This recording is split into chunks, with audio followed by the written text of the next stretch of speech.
એક વ્યક્તિને ઘૂંટણમાં વાગ્યું, સારવાર માટે હોસ્પિટલ ગયા અને બિલ આવ્યું 5 લાખ રૂપિયા. આ સાંભળીને એવું લાગે કે કાં તો આ ભાઈ લૂંટાઈ ગયો, કાં તો એ હોસ્પિટલવાળાએ એમને લૂંટી લીધા. પરંતુ એ પાછળની હકીકત શું છે, ચાલો જાણીએ.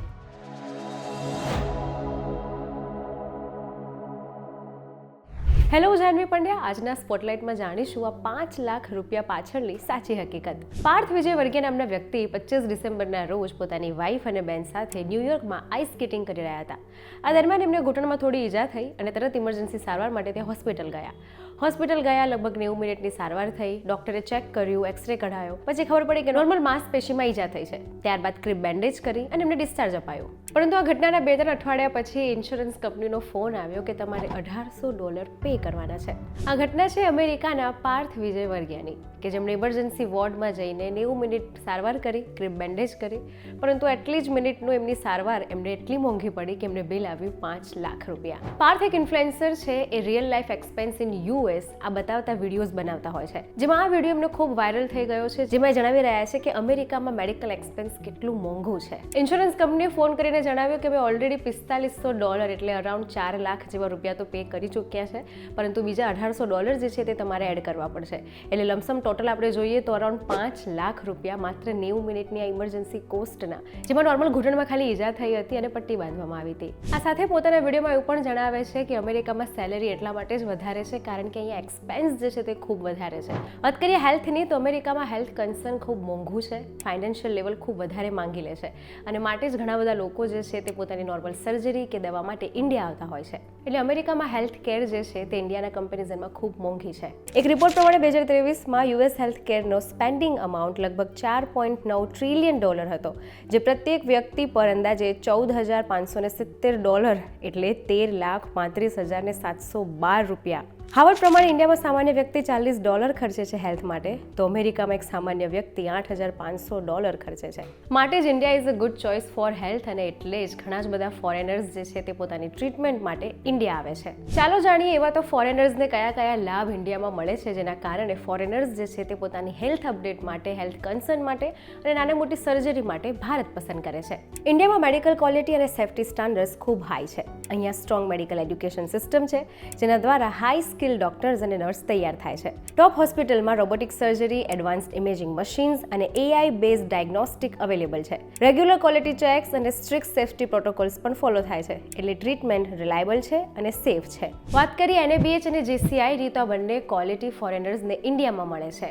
NABH એટલે national accreditation board for hospitals and health care providers. ઇન્ડિયાનું નેશનલ સ્ટાન્ડર્ડ છે કે જે ઇન્ડિયા હેલ્થકેર સિસ્ટમને ધ્યાનમાં રાખીને બનાવેલો છે. JCI joint commission international level પર ગ્લોબલી રેકગ્નાઇઝ એક ગોલ્ડ સ્ટાન્ડર્ડ છે કે જે સ્પેશિયલી ઇન્ટરનેશનલ પેશન્ટ્સને મેડિકલ ટુરિઝમ માટે ફોકસ કરે છે. વાત કરીએ ગાઈડલાઇન્સ અને બીજી ફેસિલિટીઝની કે કઈ ફોરેનર્સને ભારતમાં મળે છે જો તે પોતાની હેલ્થ અપડેટ માટે, હેલ્થ સર્જરી માટે આવે છે. ઇન્ડિયા ફોરેન પેશન્ટ્સ માટે મેડિકલ વિઝા ઓફર કરે છે, જે ટ્રીટમેન્ટ માટે છે. આ વિઝા 1 વર્ષની ટ્રીટમેન્ટ માટે વેલિડ છે, જેમાં રિક્વાયર્ડ ડોક્યુમેન્ટ્સ છે લોકલ ડોક્ટરનું તમારી પાસે મેડિકલ લેટર હોવું જોઈએ, ઇન્ડિયન હોસ્પિટલનું ટ્રીટમેન્ટ કન્ફર્મેશન હોવું જોઈએ, તમારી ફાઇનાન્શિયલ સ્ટેબિલિટીનું પ્રૂફ હોવું જોઈએ અને વિઝા પ્રોસેસિંગ જે છે તે નોર્મલ 1 વીક કરતાં ઓછા ટાઈમમાં થાય છે. એટલે આ બધા જ ડોક્યુમેન્ટેશન પ્રોપર હોવા જરૂરી છે. આ બધું એટલા માટે નથી કે ઇન્ડિયામાં ચીપ અને લો ક્વોલિટીની ટ્રીટમેન્ટ થાય છે, પરંતુ ઇન્ડિયાના હેલ્થ કેર સ્ટાન્ડર્ડ્સ એટલા બધા હાઈ છે કે ફોરેનર્સ ઇન્ડિયા પહેલું પસંદ કરે છે. સિસ્ટમ સ્માર્ટ વેમાં ડિઝાઇન થયેલો છે, લીન પ્રોસેસ છે, transparent pricing, efficient hospital management, આ બધું જ ક્વોલિટી, સેફ્ટી અને લેટેસ્ટ ટેકનોલોજી કોમ્પ્રોમાઇઝ કર્યા વગર પોસિબલ છે. નોર્મલ તમને એક્ઝામ્પલ બતાવું કે અમેરિકામાં અમુક ટ્રીટમેન્ટ્સ કેટલા કોસ્ટમાં થાય છે અને એની સામે ભારતમાં કેટલા કોસ્ટમાં થાય છે, તો ચાલો જાણીએ. ટિપિકલ રેન્જની વાત કરીએ US અને ઇન્ડિયામાં, તો હાર્ટ બાયપાસની સર્જરી યુએસમાં કેટલામાં થાય છે અને ઇન્ડિયામાં કેટલામાં થાય છે. આ સાથે હિપ રિપ્લેસમેન્ટ, IVF પર સાયકલ અને સિંગલ ડેન્ટલ ઇમ્પ્લાન્ટમેન્ટનો ટોટલ ચાર્જ બતાવેલો છે, જેમાં સાફ દેખાઈ રહ્યું છે કે ભારતમાં કેટલી કોસ્ટે આ ટ્રીટમેન્ટ થાય છે અને ફોરેનમાં કેટલી કોસ્ટે આ ટ્રીટમેન્ટ થાય છે.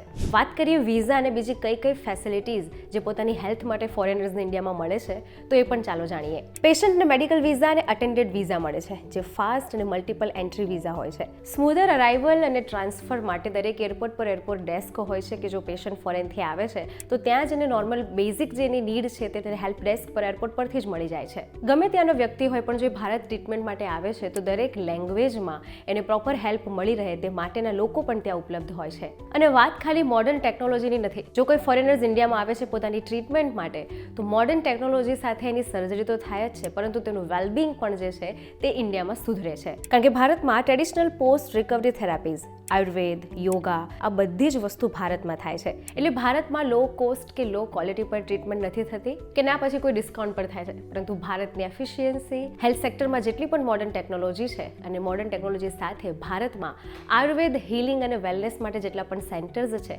આ બધાથી પણ અટ્રેક્ટ થઈને ફોરેનર્સ પહેલાં ભારત પસંદ કરે છે.